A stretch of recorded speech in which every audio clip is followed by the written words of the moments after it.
Hi friends, முக்கண்ணியில் ஒன்று பலாப்பழம். அதை வச்சு நம்ம பாயசம் செய்ய போகிறோம். ஃபஸ்ட்டு நம்ம பலாப்பழத்தை எப்படி வேக வச்சுக்கிறது பார்த்துக்கலாம். நம்ம அது கப் எடுத்துக்கிறோம். மிக்சியில் போட்டு குக்கரில் போட்டுடலாம்.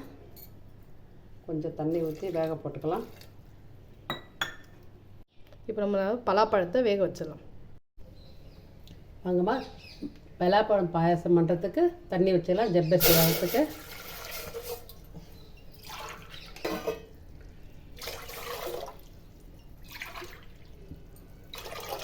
ஒரு 2.5 கிளாஸ் தண்ணி வச்சுக்கிறேம்மா.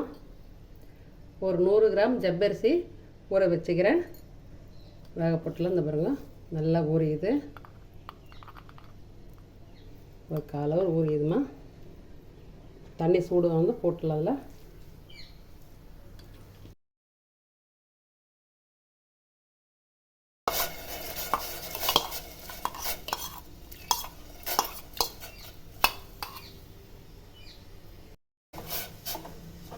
ரொம்ப கிண்டினே இருக்கலாம்.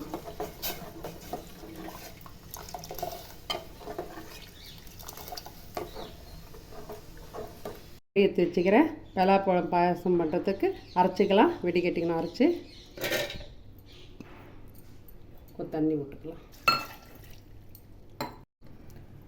வாங்கம்மா, பலாப்பழம் வேக வச்சது அரைச்சிக்கலாம். நல்லா 2 விசில் விட்டோமா. நல்லா வெந்துடுச்சு. வாங்கம்மா, ஜப்பரிசி வெந்தாச்சு. 1 கப்பு வெல்லம் போட்டு கொதிக்க வச்சு வெடிக்கட்ட போகிறோமா. ஏன்னா மண்ணு இருக்க ஏன்னா மண் இருக்காது எங்கள் வெள்ளத்தில், இருந்தாலும் வெடிக்கட்டி ஊற்றலான்ட்டு.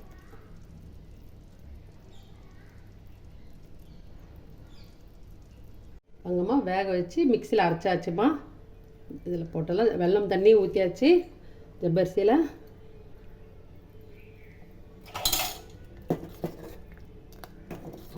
நம்ம அரைச்ச பலாப்பழத்தை இதை நல்லா மிக்ஸ் பண்ணிக்கலாம்.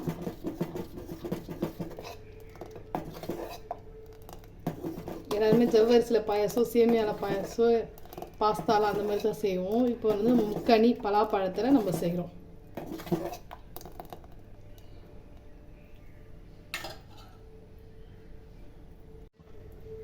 வாங்கம்மா, 1 ஸ்பூன் நெய் போட்டுக்கலாம். கொஞ்சம் போட்டுக்கலாம். பலாப்பழ பாயசத்துக்கு கொஞ்சம் நெய் எக்ஸ்ட்ரா இருந்தால் நல்லா தான் இருக்கும். நம்ம எடுத்து வச்சுக்க நட்ஸ்லாம் இப்போ வறுத்துக்கலாம்.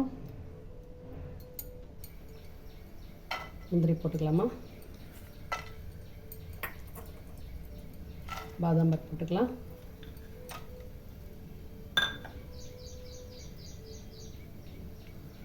வாங்கம்மா, திராட்சை போட்டுக்கலாம். காஞ்ச திராட்சை.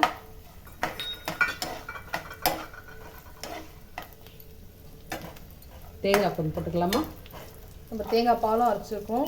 இப்போ நம்ம தேங்காவும் கொஞ்சம் திருவி போட்டிருக்கோம். பாருங்கள், சின்ன சின்னதாக கட் பண்ணி பல்லாக போட்டுக்கிறேன். பாருங்கள், எல்லாம் வதக்கிக்கணும் நெய்யிலேயே.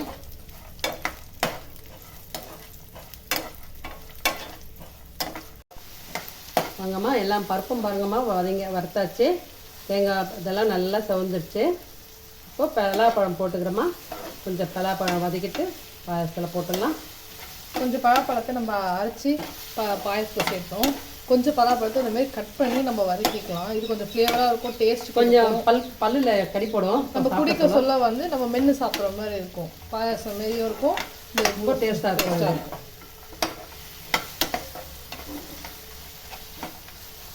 நல்லா வதக்கியாச்சு. இப்போ பாயசத்தில் போட்டுக்கலாம்.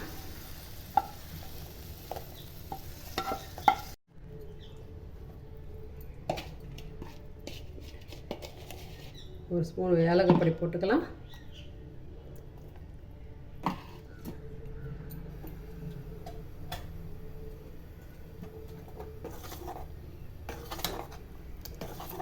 பாருங்கம்மா எப்படி இருக்குது பாயாசம்.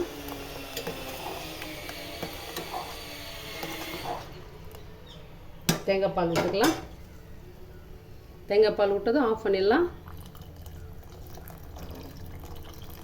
திக்கு பால்மா.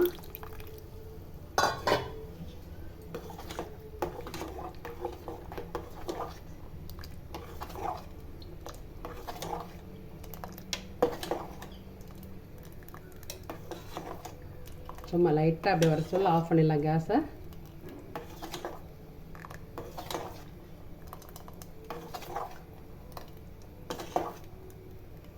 பாருங்கம்மா எப்படி இருக்குது, செம்மையாக வந்திருக்கு.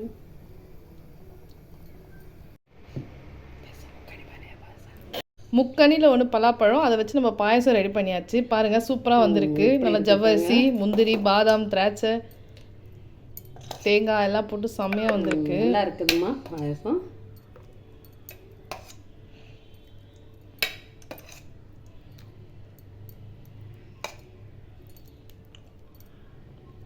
ஹாய் ஃப்ரெண்ட்ஸ், பாருங்கள் பலாப்பழம் பாயசம் சூப்பராக ரெடி ஆகிருக்கு, செம்மையாக வந்திருக்கு. இதேமாரி நீங்கள் விநாயகர் சதுர்த்தி எப்போ செஞ்சு ட்ரை பண்ணி பாருங்கள். மறக்காமல் எங்கள் சேனலை லைக் பண்ணுங்கள், எங்கள் வீடியோ ஸ்கிப் பண்ணாமல் பாருங்கள், பிடிச்சிருந்தா சப்ஸ்கிரைப் பண்ணுங்கள்.